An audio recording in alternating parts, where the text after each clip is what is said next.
So hello guys, मैं आपके लिए लेके आ गया हूँ चार्ज का कॉन्सेप्ट में क्वांटाइजेशन ऑफ चार्ज।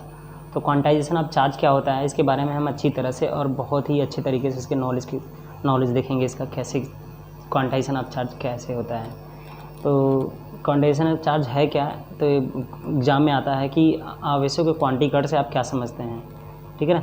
तो उसी के बारे में हम कैसे उसका आंसर दे पाएंगे और उसका कॉन्सेप्ट क्या होता है। तो हम यहाँ से सिर्फ उसके कॉन्सेप्ट पे बात करेंगे ताकि आप अच्छी तरह से उसको समझ पाएँ कि क्या होता है। रटने पे आप नहीं जाएंगे, सिर्फ और सिर्फ प्रिटी क्लियर कॉन्सेप्ट पे देखेंगे, ठीक है ना।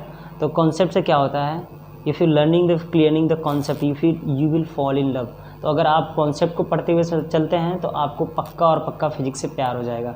तो यहाँ पे हम देखेंगे कि क्वांटाइजेशन ऑफ चार्ज होता क्या है। तो क्वांटाइजेशन का मतलब होता है कि बांटना, अलग अलग टुकड़ों में बट जाना, यही होता है क्वांटाइज्ड होना। तो असल में वो कैसे बढ़ता है, तो चार्ज यहाँ पे कैसे बढ़ता है उसके बारे में हम यहाँ पे बात करेंगे।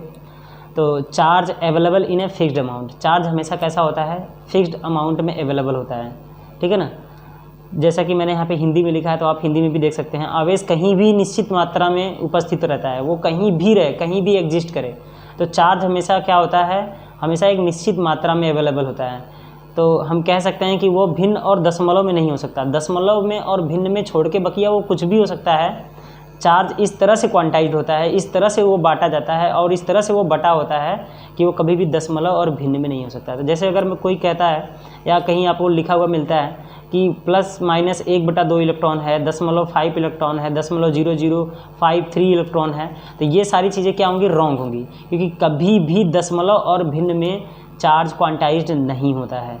चार्ज हमेशा एक फिक्स्ड मात्रा में ही उपस्थित होता है, ठीक है ना।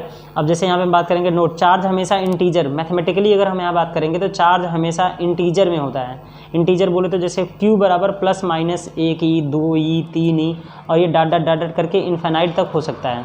तो चार्ज प्लस माइनस में कुछ भी हो सकता है, बट वो दशमलव और फ्रैक्शन में नहीं हो सकता है। तो यहाँ पे बात करेंगे यार ये पूर्णांक क्या होता है। पूर्णांक वो संख्या होती हैं जो दशमलव और भिन्न में ना हो, प्लस माइनस कुछ में भी हो जाएं। संख्याएं प्लस से लेकर के माइनस, प्लस इन्फिनाइट से लेकर माइनस इन्फिनाइट के बीच में सारी संख्याएं आ जाएंगी, बस वो भिन्न और दशमलव में नहीं होनी चाहिए, ठीक है।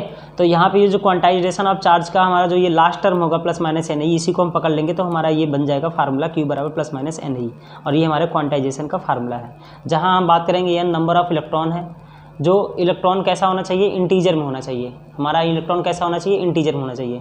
और इलेक्ट्रॉन हमारा, आपको सबको पता है कि इलेक्ट्रॉन कितना होता है, 1.6 × 10⁻⁹ कूलम इलेक्ट्रॉन का चार्ज कितना मान होता है, ये पता चल गया आपको। तो यार अगर मैं आपके क्वेश्चन की बात करूं, जैसे कि अगर मैंने कहा कि ये आपके पास 0.10 इलेक्ट्रॉन, 0.10 इलेक्ट्रॉन है, तो क्या ये पॉसिबल है, तो आप सीधा सीधा बताओगे ये नॉट पॉसिबल। 0.1 इलेक्ट्रॉन ये भी पॉसिबल नहीं है। तो पॉसिबल वो होगा जो फिक्स्ड अमाउंट में अवेलेबल होगा। जैसे मैंने Q बराबर कहा कि 10 इलेक्ट्रॉन ±10 इलेक्ट्रॉन, तो ये पॉसिबल है भाई, क्योंकि ये फ्रैक्शन और डेसिमल में नहीं है। तो आई होपफुली कि आप अच्छी तरह से क्वांटाइजेशन ऑफ चार्ज के बारे में समझ पाए होंगे। तो अभी आपके सपोर्ट की मुझे बहुत ही ज़्यादा ज़रूरत है, क्योंकि मैं मेहनत कर रहा हूँ आपको अच्छे से अच्छा कंटेंट दे पाऊँ, अच्छा से अच्छा सिखा पाऊँ।